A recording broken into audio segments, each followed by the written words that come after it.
História. A arte de inventar o passado, ensaios de teoria da história, Durval Muniz de Albuquerque Júnior. Edusc, edição 2007. Parte 2, capítulo 9. A história em jogo. A atuação de Michel Foucault no campo da historiografia. Nota da tradução.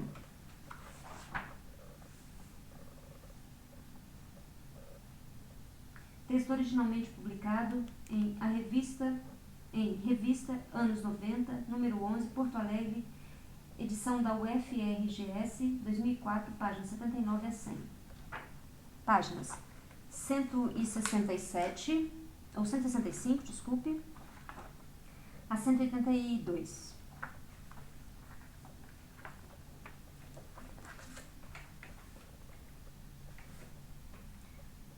Sempre me intrigou o fato de que, durante muito tempo, os historiadores e cientistas sociais brasileiros dedicaram pouca atenção ao carnaval e ao futebol, duas manifestações centrais da cultura do país. Talvez pela forma como a festa e o jogo foram comumente pensados na cultura ocidental, ou seja, sendo momentos à parte da vida cotidiana, atividades sem finalidade, improdutivas, oposta à realidade, à seriedade da ordem social, sendo momentos de atividade voluntária, livre e desinteressada, fruto de atitudes gratuitas, que constituíram momentos, tempos e espaços apartados da rotina, fruto de situações ideais, situações artificiais que não representariam o funcionamento das estruturas normais e fundamentais que dariam sustentação a uma determinada sociedade.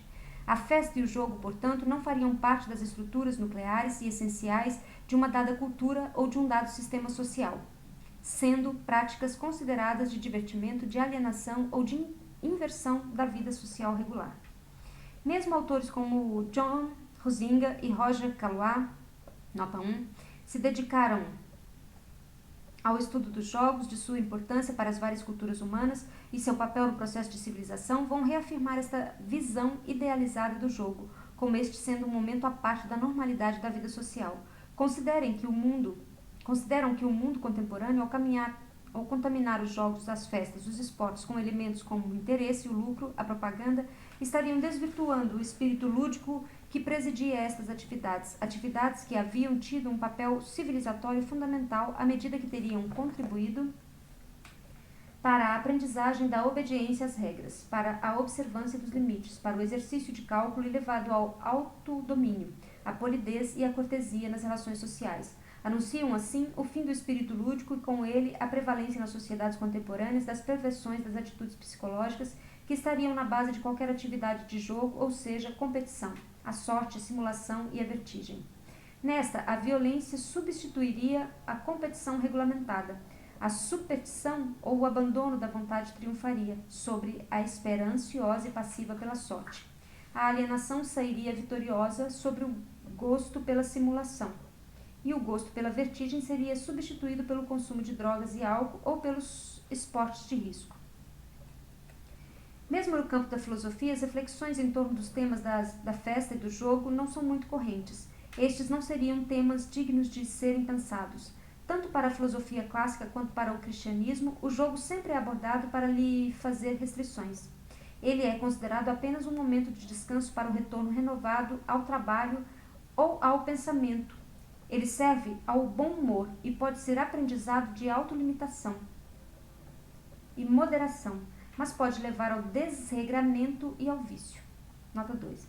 Para Leibniz, o jogo era prova da engenhosidade humana e do aprendizado da arte de inventar. O jogo nos ensinaria a pensar, mas seria estimar a incerteza e o testemunho de um espírito à vontade. Nota 3. Para Pascal, o jogo seria a expressão da necessidade humana de estar em movimento, a expressão da necessidade que teria o homem de divertir-se a si mesmo para se esquecer da morte. O jogo seria uma espécie de ebriedade e vertigem que evitaria o tédio, uma forma de agitação para levar ao esquecimento de nosso caráter mortal. Seria, portanto, movimento, não essencial, a busca de se enganar a si mesmo. Nota 4. É com Kant que o jogo se torna um tema a ser abordado em filosofia. Ele é tomado como aprendizado humano em sua liberdade diante da natureza, como a expressão da autonomia de sua vontade e da razão, como o aprendizado humano de que ele é a sua própria lei, o seu próprio limite. Para ele, o jogo é o princípio de animação de todo ser, já que o ser humano seria constituído pelo jogo de nossas faculdades, jogo das faculdades pensado como união possível que deixaria existir a distinção recíproca de seus elementos. Nós, humanos, seríamos produtos, portanto, do jogo da concordância e distinção de nossas faculdades. Nota 5. Mas é com Schiller e posteriormente com Nietzsche que o jogo deixa de ser insignificante para se tornar paradigma. Nota 6. A agonística que este apresenta passa a ser tomada como fundamento epistemológico e ético da interpretação da vida social e da história humana. O jogo passa a ser um modelo de representação do mundo. A luta, a rivalidade, a emulsão e a guerra passam a ser repensadas ou pensadas como a base de todo o edifício social, como atividades centrais na elaboração de qualquer cultura. Tendo uma relação privilegiada com o pensamento de Nietzsche, a obra de Michel Foucault não conta com nenhum título, nenhum texto que aborde o tema jogo. No entanto, a palavra jogo espalha-se por muitos dos seus escritos e figura em muitas de suas entrevistas e aparições públicas. No texto, Nietzsche e a genealogia e a história, nota 7, a palavra jogo aparece em inúmeras ocasiões ao tentar diferenciar a maneira como normalmente os historiadores figuram o passado e a relação da história com ele, da forma como Nietzsche e, por extensão, o próprio Foucault praticavam história e se relacionavam com os relatos que constituem o que chamamos de memória. A palavra jogo não aparece aí apenas como metáfora, mas como forma de conceber o funcionamento da sociedade, de figurar como se passa a história, uma forma de ver o mundo, de pensá-la e relacionar as empiricidades, os acontecimentos. Para Foucault, a história é resultado de jogos múltiplos, de inúmeros afrontamentos que, entre forças e saberes, ela é fruto de emergência e de uma dispersão de acontecimentos que são resultados de embates que emergem em meio a forças litigantes. Por isso, a história praticada como genealogia estabelece os diversos sistemas de submissão, não a potência antecipadora de um sentimento, mas o jogo causal das dominações. Nota 8. A prática da história para Foucault recusa, como faz a genealogia de Nietzsche, a pesquisa das origens. Se a história é uma competição incessante de forças, nos começos históricos só se encontram o clamor das lutas, o ruído dos enfrentamentos. Os historiadores devem estar atentos não para as causas dos fatos, tomados como sendo um evento anterior que se desdobra e continuam em um posterior, mas para a multidão de elementos que se aproximam e se cruzam num dado momento e que resultam em um acontecimento. No início, não está a unidade e a identidade de uma causa, mas a dispersão dos fatores, a multiplicidade dos elementos, as forças que ingressam em um campo de luta e as matérias de expressão, o arquivo discursivo que estas forças encontram para dar forma às suas reivindicações. Procurar uma tal origem é tentar reencontrar o que era imediatamente aquilo mesmo, de uma imagem exatamente adequada a si. É tomar por acidental todas as peripécias que puderam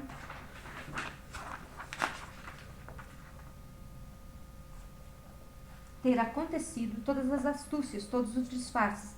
É querer tirar todas as máscaras para desvelar, enfim, uma identidade primeira. Nota 9. É procurar acabar com a brincadeira dos homens no tempo. É fazer com que estes sejam adequados a si mesmos, idênticos à sua própria definição. É o historiador colocando a bola embaixo do braço e dizendo: acabou o jogo, não brinco mais. O historiador das origens, criança emburrada e estraga prazeres. Para Foucault, se o historiador tiver o cuidado de entrar de corpo e alma na história, admitindo que só se faz história participando do seu próprio jogo, que não se pode escrever história como um espectador torcendo da arquibancada, sendo historiador atleta e não historiador assistente. Se perceber que só se escreve história suando a camisa, não a olhando de binóculo de um camarote refrigerado, ele aprenderia que atrás das coisas há algo inteiramente diferente. Não seu segredo essencial e sem data, mas o segredo que elas são sem essência, ou que sua essência foi construída peça por peça a partir de figuras que lhe eram estranhas. Nota 10. Como a bola de futebol, os objetos e os sujeitos históricos são feitos de múltiplos gomos. As costuras, às vezes mal feitas e aparentes, de diferentes temas enunciados, conceitos como conteúdos, formas, e todos eles têm furos, rachaduras, por onde sempre ameaça vazar a sua essência de vento. Suas formas enfatuadas e roliças podem, com um simples gesto de corte feito pelo saber do historiador, pela lâmina de sua crítica, tornar-se a lástima de uma bola murcha, traste deixado em escanteio. Foucault recusa a ideia que, nas origens, as coisas, o mundo, os homens estavam em estado de perfeição. Eram mais autênticos, mais inocentes ou mais puros. A história não é vista como uma trajetória de queda ou, ao contrário, como um percurso que marca uma ascensão. As quedas e os levantamentos marcam todo o jogo da história. Eles são circunstanciais, acidentais, eventuais, fortuitos, repetitivos, mas não formam um percurso coerente, nem marcam uma continuidade. No corpo a corpo, que é a história, no combate permanente que move suas forças, nada garante de sair da autenticidade, a inocência ou a perfeição do que irá ocorrer. Colocados em uma arena, que é a sociedade, os homens lutam para atingirem seus objetivos, para realizarem seus projetos, para materializarem seus sonhos e, para isso, escolhem caminhos diversos, posicionam-se em diferentes lugares, adotam táticas e estratégias diversas, lançam mão de suas habilidades e de todo o aprendizado que puderam fazer em sua vida. Mas o resultado final ninguém pode escrever. Se a meta vai ser alcançada, se a vitória virá, depende do improvável das múltiplas jogadas e dos inúmeros lances e deslocamentos feitos pelos demais jogadores. Pode depender inclusive do imponderável do golpe de sorte, do lance mágico que destrói todos os esquemas previamente estabelecidos. Pensar a história como um jogo é inclusive contar com a bola entre as pernas, com o gol contra, com o drible desconcertante, com o tento feito com a mão, com o impedimento, com a penalidade. Porque temos tanta dificuldade em pensar a surpresa, o acaso, o improvável como elementos que fazem parte da vida e do processo histórico? Como narradores do processo ou do passado, ainda buscamos conformar o tempo e suas cambalhotas a esquemas prévios de interpretação, com seus determinantes e personagens fixos, previsíveis, que jogam sempre da mesma forma, que seguem sempre a rotina já esperada, que mecanicamente desempenham a função designada antes do início do próprio jogo. O historiador técnico retranqueiro, que busca garantir a previsibilidade do imprevisível, profissional da rotina, que odeia a criatividade, o jogador louco, indisciplinado, rebelde, que retira toda a juventude da própria existência, sua capacidade infinita de se tornar diferente do que é, o devir como potência da história. Cita: é preciso saber reconhecer os acontecimentos da história, seus abalos, suas surpresas, as vacilantes vitórias, as derrotas mal digeridas, a história com suas intensidades, seus desfalecimentos, seus furores secretos, suas grandes agitações febris, como suas síncopes. É o próprio corpo do devir. É preciso ser metafísico para lhe procurar uma alma. Nota 11. Um sentido, o anúncio de uma parúzia. Fim da estação. A história, tudo e nada promete. Ela é a alegria instantânea, o gozo furioso da vitória que pode se transformar em minutos na desilusão da derrota acachapante. Por goleada, como pode ter inclusive o rosto sem graça do empate, do 0-0. Porque nós, historiadores, esperamos sempre falar do grandioso espetáculo da vitória retumbante, da glória que produz heróis ou anti-heróis. Porque somos incapazes de falar do cotidiano cinza, dos sacrifícios diários, do suor e lágrimas derramados no silêncio, de uma concentração ou de um vestiário, da angústia e do sofrimento de um ídolo esquecido, de uma estrela solitária, de um grêmio rebaixado, de um internacional desclassificado. O historiador, como os fãs enlouquecidos, quer viver das grandezas, repetidas, das promessas de grandes decisões e de grandes conquistas. Mesmo quando nos nomeamos historiadores do cotidiano, microhistoriadores ou historiadores dos excluídos, não perdemos nossa mania de grandeza. O moleiro friulano torna-se o representante de uma classe, o representante de nosso humanismo meta-histórico. O rei africano desterrado torna-se o representante de uma etnia em luta por sua libertação. O líder operário é travestido em salvador da humanidade. O triângulo amoroso carioca torna-se o representante da resistência operária. Nota 12. Não conseguimos jogar um jogo rasteiro, não conseguimos olhar para estes personagens da beira do gramado, não conseguimos abordá-los em sua singularidade, em sua maneira muito própria de alarmar o jogo, ou de armar o jogo, de passar a bola, de se safar das situações de dificuldades. Nós continuamos pensando o saber e a ciência como uma prática que eleva, que vê de cima, mesmo quando diz que olha de baixo. Queremos sempre as alturas, as excepcionalidades, adoramos as exceções, mesmo quando dizemos estar tratando das regras, das estruturas. Baixemos a bola. Tentemos pensar que a história também deve olhar para os peladeiros, para os canhotos, para os cabeças de bagre, para os pés murchos, que também atuam na história e são responsáveis por seu resultado final. Quando respondermos ou responderemos verdadeiramente à provocação de Levi-Strauss, que nos jogou um rosto na nossa vocação para a construção de mitos. Nota 3. Ver o mundo como jogo é pensá-lo a partir de uma pragmática e colocar no centro de sua interpretação as práticas humanas, ou as práticas humanas, práticas em conflito e que carecem de significação. A história seria fruto das batalhas em torno do poder e da verdade. Em suas ações, os homens entrariam em disputas em torno de domínios, sejam políticos, sejam de conhecimento. Nessas disputas, a linguagem representaria uma das principais armas. É através dela que seriam demarcados espaços de poder, campos de atuação, identidades, lugares de sujeito, domínios de objetos. É através dela que se estabeleceriam as próximas ou as aproximações e distanciamentos, os pactos e as exclusões, os nomes e os silêncios que instituem uma ordem social. Como um dos sentidos que guarda a palavra jogo, a sociedade seria um conjunto complexo de relações, de funções, de táticas, de estratégias, de deslocamentos, um conjunto aberto e inumerável em que a imprevisibilidade está presente. Uma história pensada como jogo é aquela aberta a incertezas, em que qualquer teleologia ou previsibilidade é afastada. Uma história que prevê o acaso como possibilidade e como agente dos processos sociais. Uma história em que cada momento resulta das forças em presença e em luta, sem a atuação externa de forças transcendentes ou metafísica alguma. Uma história que apresenta racionalidades apenas parciais, regionais. Racionalidade de cada lance e de cada partida, de cada evento e de cada momento. Uma história que não apresenta uma racionalidade absoluta ou um todo em seu conjunto. Uma história em que os homens são capazes de inventar respostas novas para o desafio que se lhes apresenta. A cada momento, em cada tempo diferente, a história é pensada, pois, como resultado da própria capacidade de ficção, de imaginação humana. Tanto a história vivida quanto a história escrita seriam testemunhas da capacidade infinita dos homens de imaginar novos lances, novas narrativas, novos caminhos, novas metas, novos sentidos para suas próprias vidas. Foucault vai retomar o próprio sentido original da palavra interpretação. Se o saber histórico nasce de um trabalho interpretativo, isso quer dizer que ele nasce de uma atividade de simulação, de ficção, de representação, de construção de máscaras que permitem dar um rosto, uma fisionomia, uma presença, uma aparência ao mundo e aos seres. O historiador, recuperando o seu parentesco com os vates da antiguidade, que, mais do que contarem uma história, interpretavam-na em praça pública, e seu desempenho era fundamental para a própria credibilidade do que testemunhavam. Interpretar os eventos, interpretar os documentos, significa figurar para eles uma inteligibilidade.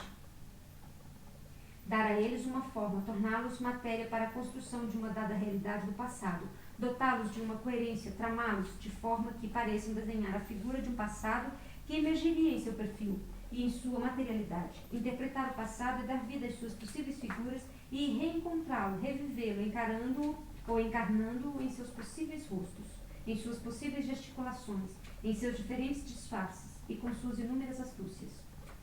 Foucault diz que interpretar é se apoderar de um sistema de regras, é fazê-las entrar em um outro jogo e submetê-las a novas regras. Nota 14. Ou seja, o próprio trabalho interpretativo é do campo do lúdico, é fazer o jogo dos sentidos, é dotar os discursos de novas significações, ou seja, é dar-lhes novas máscaras e deslocá-los de seu lugar consagrado, é inverter o sentido do jogo, levado a efeito até então, é brincar com as possíveis alternativas de figuração. Por isso, as figuras de linguagem que mais aparecem nos textos de Foucault são as ironias, as catacreses e os axiomoros, ou seja, aquelas em que as palavras não guardam pretensa relação de semelhança alguma com o que pretende nomear.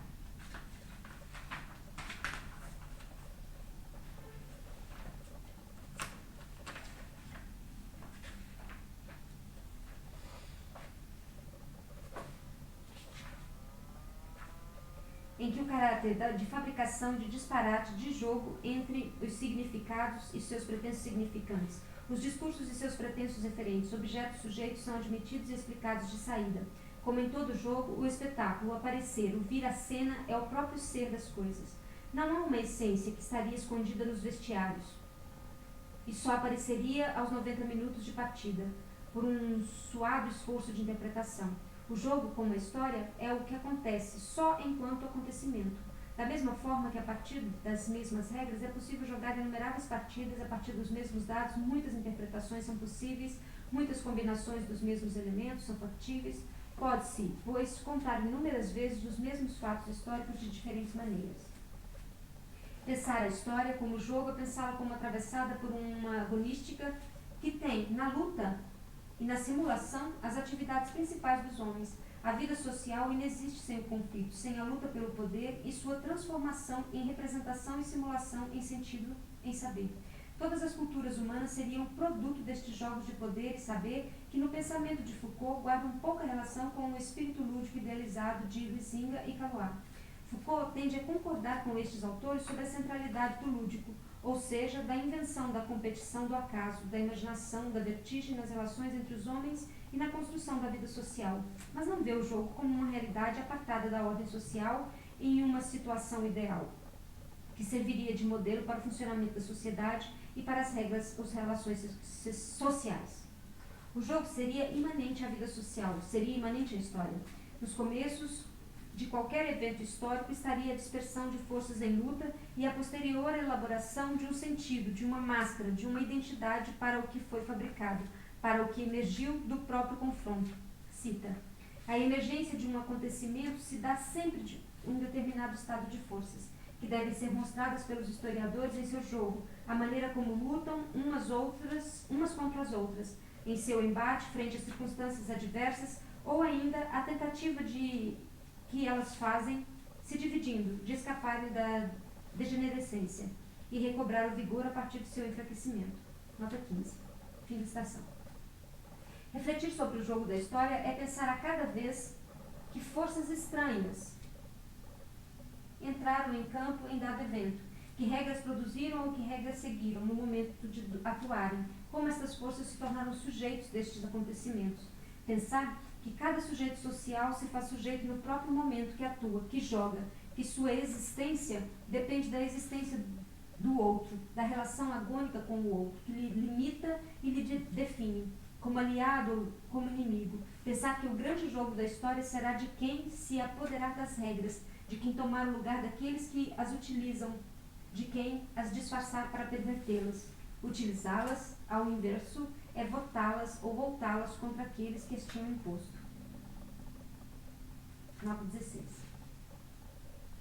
A vida social e a história teriam para Foucault as mesmas características que definem o que seria uma atividade de jogo. A história seria movimento, seria ação criativa, invenção constante de novos lances, mesmo que seus sujeitos estejam limitados por regras, por normas, tenham que obedecer a regulamentos. A história é possível porque os homens, mesmo limitados por um dado contexto, por um conjunto de regras e prescrições, mesmo atuando em um espaço e um tempo delimitados, são capazes de driblar a potência do mesmo e a imposição da repetição e criar o diferente, a novidade de reproduzirem a surpresa e o inesperado. A história como um jogo faz-se de risco e habilidade, de variação e mudança, de limite e invenção, de regras imanentes e de restrições voluntárias. Foucault pensa a história como mediada, assim como o jogo, por estratégias e táticas que podem estar a serviço da criatividade ou da reação, que podem levar à vitória ou a serem derrotados, que podem servir de impedimentos ou de incentivo à atuação das forças em lutas. A história é feita de disputas em que os contendores tentam alianças e buscam enfrentamentos em que o domínio das regras e o estabelecimento das mesmas e a possibilidade de burlá-las ou de usá-las contra o inimigo é uma constante. Mesmo os homens, tendo criado inúmeras instâncias sociais que buscam arbitrar a observância destas regras, a história se faz como potência criativa, porque esta arbitragem sempre pode ser enganada, corrompida, ludibriada e usada em proveito das forças em luta. A história, assim como um jogo, está sempre sendo jogada a cada vez, é descontínua, mesmo que se faça por repetições e apresente regularidades. Assim como nas partidas de futebol que seguem sempre as mesmas regras, em que a semelhança do jogo parece-se garantida, mas o resultado é sempre incerto e a combinação das jogadas e os lances nunca se repetem. Cada partida é singular e irrepetível. Assim também são os eventos históricos. A história não tem um sentido dado a priori. não tem nacionalidade ou racionalidade e finalidade, que a atravesse desde o começo. Como o jogo, o sentido da história é o seu próprio acontecer. O resultado final de qualquer enfrentamento na história só se define em seu último instante. Não há previsibilidade possível, somente probabilidade de que as coisas se passem tal como esperado. Foucault pensa a escrita da história como a elaboração de um discurso que, como qualquer outro, não está permanentemente submetido ao poder nem oposto a ele. É preciso admitir um jogo complexo e instável em que o discurso historiográfico pode ser ao mesmo tempo instrumento e feito do poder, e também obstáculo, escora, ponto de resistência e ponto de partida de uma estratégia oposta. Nota 17. O discurso da história tanto pode veicular e produzir poder, reforçá-lo, como pode vir a miná-lo, debilitá-lo, permitir barrá-lo. Longe está Foucault da análise simplista e grosseira do poder como uma maquinaria sem saída que, vez por outra, tentam atribuir a ele. Nota 18. Pensar o poder como um elemento fundamental do jogo da história é tomá-lo como resultante sempre indefinida e indeterminada do embate das forças que compõem um dado campo social. É tomá-lo como materializado em um conjunto de regras e de normas que estão sempre sendo negociadas, jogadas, ao invés de um monstro cinza.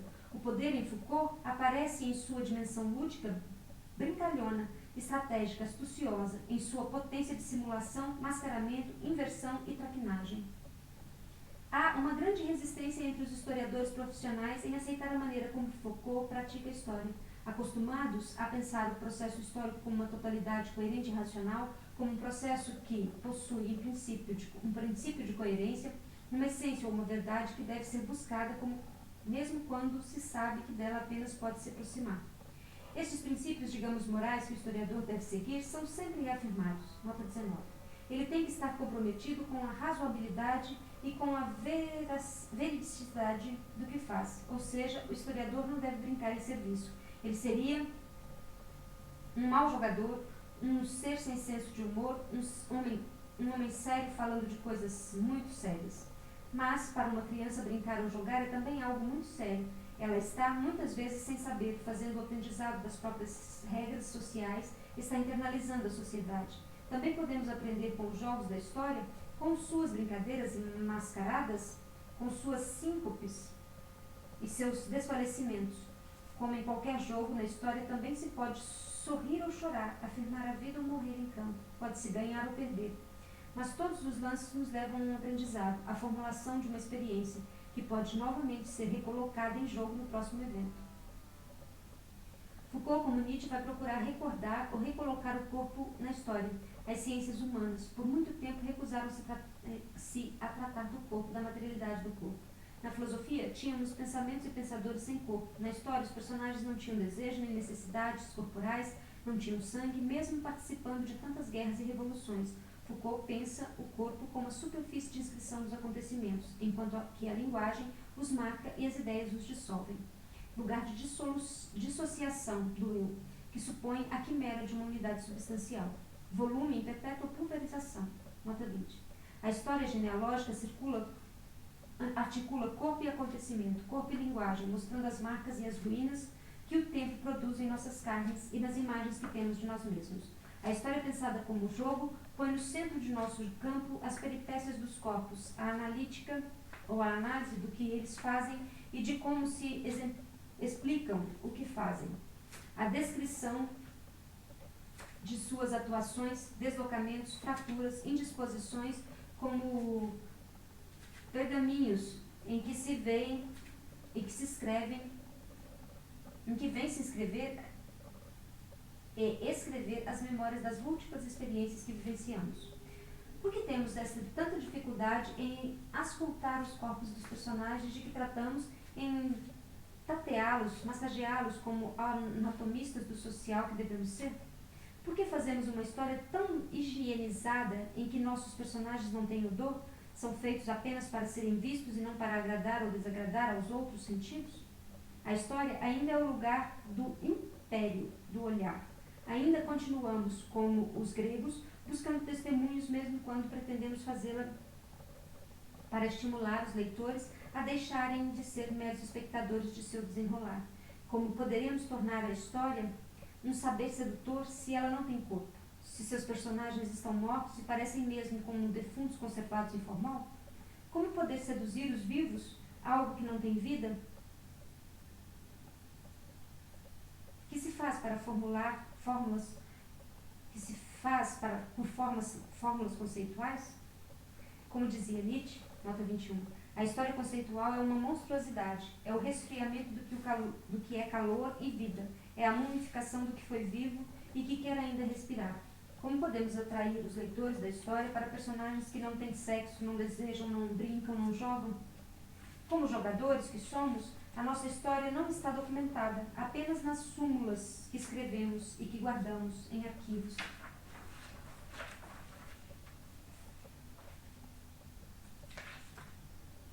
Não está nas resenhas que produzimos a respeito de nossas vidas e ações. Ela está documentada em cada cicatriz que marca nosso corpo, em cada sinal, em cada tatuagem, em cada escarificação, em cada dor que veio a se alojar em nossas peles ou em nossas entranhas.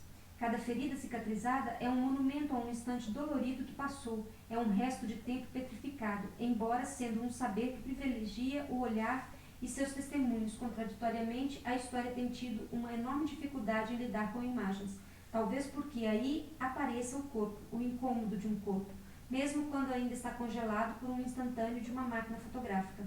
O corpo, mesmo em uma pose repetitiva, parece nos amedrontar. Quando este aparece em movimento, a dificuldade e a estranheza parecem se ampliar. Estes personagens que se movem parecem tão diferentes dos personagens canhestos que conseguimos produzir em nossas narrativas que nos amedrontam, porque nos interpelam no sentido de sermos capazes de dizer o corpo em movimento, em deslocamento, a identidade arruinada por um simples gesto, o dilaceramento constante do que gostamos de chamar do eu. Colocados diante de nossa própria imagem, sentimos a desilusão de ver que nunca correspondemos à imagem que temos de nós mesmos, que dirá a imagem que construímos dos outros. Nossas identidades são fruto de um jogo permanente, jogo que esconde, esconde, uma brincadeira de máscaras num carnaval organizado e submetido a um emaranhado de regras. Pensar a história como jogo corresponde em Foucault a uma postura epistemológica, mas também a uma postura ética. Nos últimos livros que escreveu, nota 22, Foucault estava preocupado em entender através de que jogos nos construímos como sujeitos de uma sexualidade e de uma moralidade. Sua preocupação era procurar pensar o sujeito para além da imposição socrático-platônica do conhecer a si mesmo. Ele vai deslocar esta questão a partir da pergunta nietzschiana, que era a mesma colocada pelos gregos antes de sua entrada na filosofia racionalista. Ou seja, o que estamos fazendo de nós mesmos? A constituição da subjetividade de uma identidade de sujeito passa a ter aí uma implicação política imediata.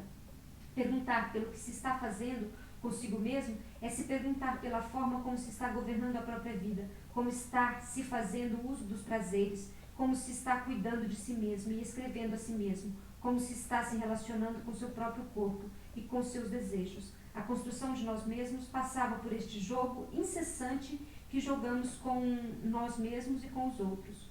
É a pergunta pelo treinamento a que estamos submetendo nosso próprio corpo e nossa própria mente. Que exercícios, dietas, limites estamos impondo a nós mesmos para que sejamos um craque na vida. Precisamos deste trabalho de autoemulação, de autoconstituição, tentando transformar a própria vida na melhor jogada, num gol de placa, numa obra de arte. Ao invés do imperativo do conhecer, uma essência que estaria guardada no interior de si mesmo, indiscutível, a conclamação para a fabricação de um si mesmo que nunca está pronto e que nunca pode deixar de ser convocado a exercitar-se novamente. Nós, historiadores, temos uma dificuldade em pensar o sujeito como um exercício, como uma função que se exerce numa ação, num discurso, como algo que não está pronto no início da ação, que não vem antes do discurso, mas que é seu resultado final, sujeito que só aparece já na prorrogação. Estamos sempre buscando sujeitos originários, aquele que deu o pontapé na ação, aquele que começou o jogo, que deu a saída, quando isso pouco importa, pois o jogo ou a história é o que se desenrola daí para frente e seu resultado depende completamente de quem veio por escalação momentânea ou posição que ocupava dar o primeiro piparote no jogo. Sempre alertamos para o fato de que os sujeitos em história são coletivos, fazem parte de uma grande equipe. Na história, não se joga sozinho. Sempre dizemos que a história, como jogo, passa-se entre os jogadores. É feita das suas jogadas, de seus lances, mas mesmo assim estamos sempre buscando aquele que da marca do cal deu o chute decisivo, cobrou o pênalti salvador, aquele herói que sozinho ganhou o jogo, aquele ou aquela mão salvadora que no último instante desviou a trajetória do bolão, ou do balão.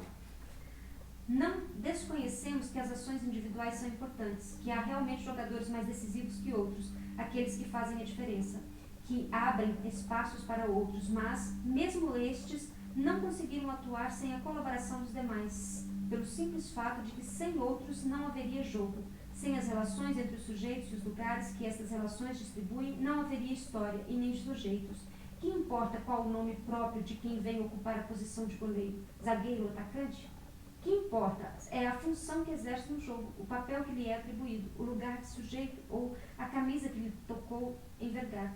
O que importa é a distribuição no campo e o lugar que assume no coletivo que se movimenta. Só nos constituímos em destaque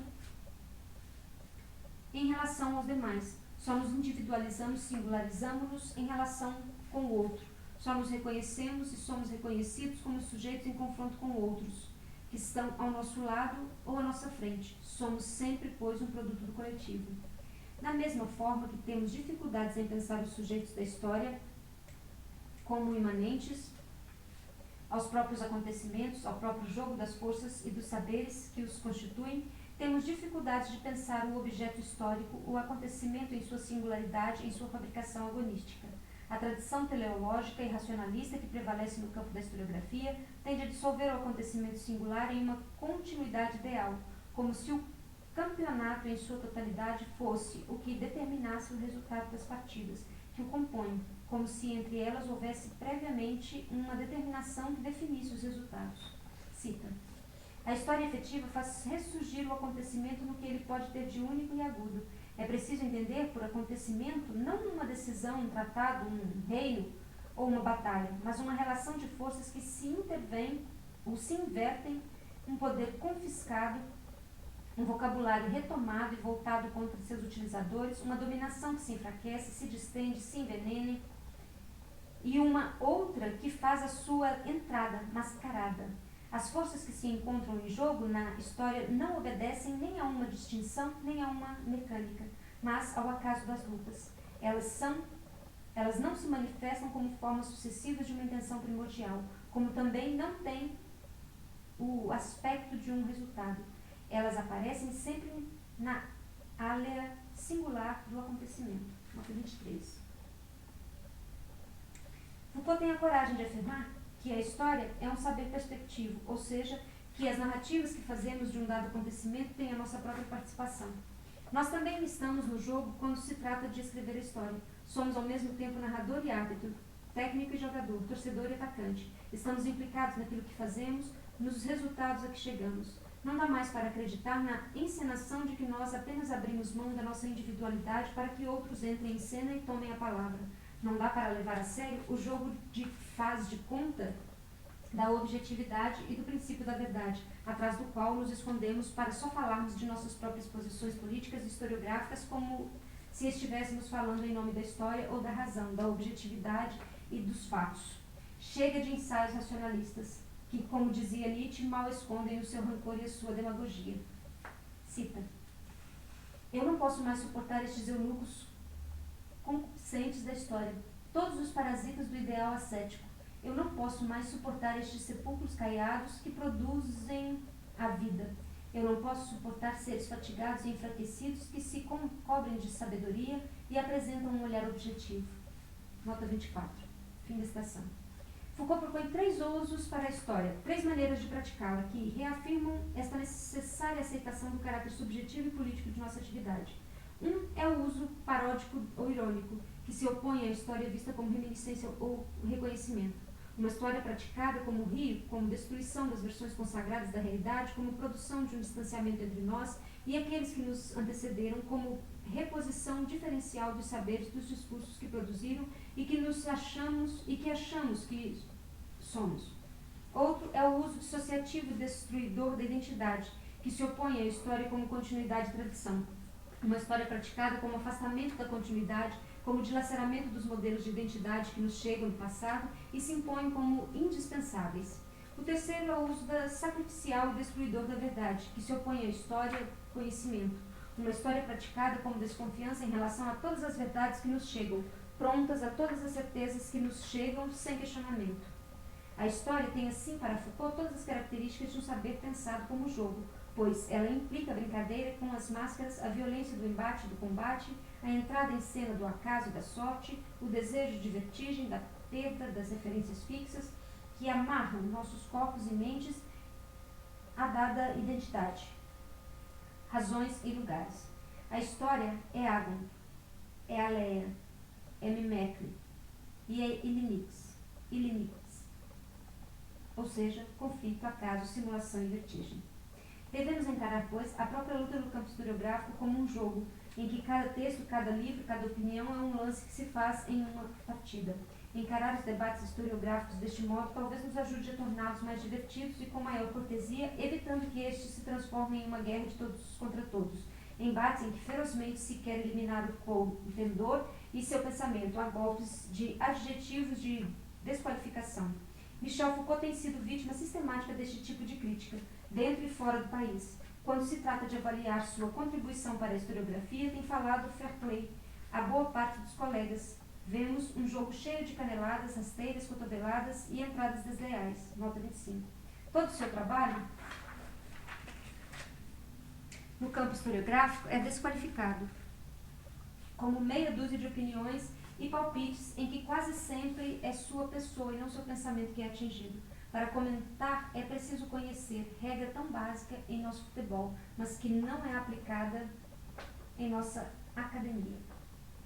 Foucault é sempre tratado como um invasor do campo, como alguém que inclusive quis acabar com a história, mesmo que tenha dedicado toda a sua vida a fazê-lo, e tenha se mostrado um praticante criativo de nosso métier, estimulando uma ampla produção na área. Nota 26. Tratado como bicão, Foucault seria uma ameaça para a nossa atividade, como a própria história estaria em jogo. Nosso sacrossanto saber estaria ameaçado de ser sepulcrado e remetido para os obscuros domínios do irracionalismo, do esteticismo e do reacionarismo político. Surgem, então, como sempre, os salvadores de última hora que vão evitar que a história sofra uma ameaça a este rebaixamento. Aqui, como no futebol ou na religião, devemos desconfiar destes enunciadores do caos e do apocalipse. O que querem é tomar o jogo para si, querem impor regras que só eles estão dispostos a seguir. O que querem é poder, disfarçado de verdade. Querem acabar com o jogo no momento em que acham que estão ameaçados de serem derrotados. Isto sim é o fim do jogo, é o fim do lúdico, é o fim da possibilidade de invenção e de criação. Isso sim é o fim da história. A história morreria não por criatividade, mas por paralisia, por falta de renovação em suas regras de produção. Não é um invasor a maior ameaça ao jogo, é o que dele participa jogando na retranca, buscando evitar a surpresa e o inesperado. É o que busca torná-lo rotina e mesmice. É o que faz um jogo burocrático e odeia aquele companheiro que brilha e que desconcerta com a magia de sua arte. Michel Foucault é da genealogia dos craques, dos fora de série, daqueles que, mesmo quando é nosso adversário, só nos resta sentar e aplaudir. Notas. Nota 1. Johann Huizinga, Homo Ludens, quinta edição, São Paulo, Perspectiva 2004, Roger Caillois, Os Jogos e os Homens, Lisboa, Cotovia, 1990.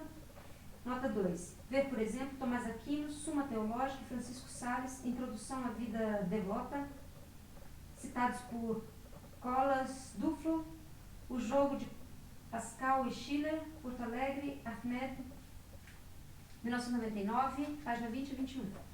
Nota 3. Leibniz, Novo Ensaio sobre o Entendimento Humano, Apud Duflo, Colas Duflo, O Jogo de Pascal e Schiller, Porto Alegre, Ahmed, 1999, página 25. Nota 4. Pense Pascal, Paris, Seul, 1963, página 173, fragmento 417. Emmanuel Kant, Crítica da Faculdade de Jogar, Paris, Vrim, 1965, página 135. Verschiller, Cartas sobre a Educação Estética do Homem, Apud Colas Duflo, O Jogo de Pascal e Schiller, Porto Alegre, Artimédio, 1999, página 72. Sequência. E seguintes. E Frederic Nietzsche, H. Ciências, São Paulo, Companhia das Letras, 2001. Nota 7. Michel Foucault, Nietzsche, Genealogia e História, em Microfísica do Poder, 4ª edição, Rio de Janeiro, grau 1934, página 23. Nota 8. Ibidem, página 17. Nota 9. Ibidem, página 23. Nota 10. Ibidem, página 18. Nota 11. Ibidem, página 19 e 20. A 20. Nota 12. Aqui fazemos referência à obra da melhor qualidade em nosso campo, como Carlo Ginzburg, Queijos Vermes, São Paulo, Companhia das Letras, 1987, Eduardo Silva, Dom Oba, O Príncipe do Povo, São Paulo, Companhia das Letras, 1997, Sidney Chalub, Trabalho Lar e Botequim, São Paulo, Brasiliense, 1986. Nota 13. Sobre o desafio lançado por Levi Strauss aos historiadores, ver François Doucet, A História, Bauru Eduski, 2003.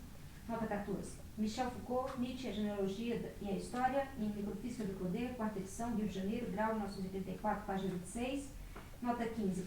Idem, página 23. Nota 16. Idem, página 25. Nota 17. Michel Foucault, História da Sexualidade 1, A Vontade de Saber, Rio de Janeiro, grau 1977, página 96. Nota 18. Ver a mais recente simplificação da complexidade do pensamento de Foucault acerca do poder e sua relação com a produção de sujeitos em Marshall Chalins, Esperando Foucault ainda, São Paulo, Kozak Naif, 2004. Nota 19. Para um diagnóstico desta apavorante possibilidade de uma história irracionalista, sem sujeito, sem objetividade, sem verdade, ver, por exemplo, Ciro Cardoso, Flammarion, Ensaios Racionalistas, Rio de Janeiro, Campos, 1998 e 88. Astor Diel, Antônio Astor Diel, Vinho Velho em Pipa Nova, O Pós-Moderno e o Fim da História, Passo Fundo, Ediúpf, 1998. Nota 20. Michel Foucault, Nietzsche, a Genealogia e a História, em Microfísica do Poder, 4ª edição, Rio de Janeiro, grau 1934, página 22. Nota 21. Frederic Nietzsche, Da Utilidade e Desvantagem da História para a Vida, em Obras Incompletas, 5ª edição, São Paulo, Nova Cultural, 1991, volume 1, páginas 22 e 34. Nota 22. Michel Foucault, História da Sexualidade 2, O Uso dos Prazeres, Rio de Janeiro, grau 1984, e História da Sexualidade 3, O Cuidado de Si, Rio de Janeiro, grau 1985. Nota 23. Michel Foucault, Nietzsche, a Genealogia e a História, em Microfísica do Poder, 4ª edição, Rio de Janeiro, grau 1984, página 28. Nota 24. Frederic Nietzsche, A Genealogia da Moral 3, 26, citado em Michel Foucault, Nietzsche, A Genealogia e a História, em Microfísica do Poder, 4ª edição, Rio de Janeiro, grau 1984, página 32. Nota 25. Ver, por exemplo, a entrevista de Carlo Ginzburg em Palares, Burke, Maria Lúcia Garcia, As Muitas Faces da História, São Paulo, Unesp 2000, páginas 269 a 307. E nota 26. Essa é a opinião, por exemplo, de Ronaldo Vanfas, História das Mentalidades e História Cultural, em Ciro Flammarion Cardoso, Ronaldo Vanfas, Domínios da História, Rio de Janeiro, Campos, 1997, página 150.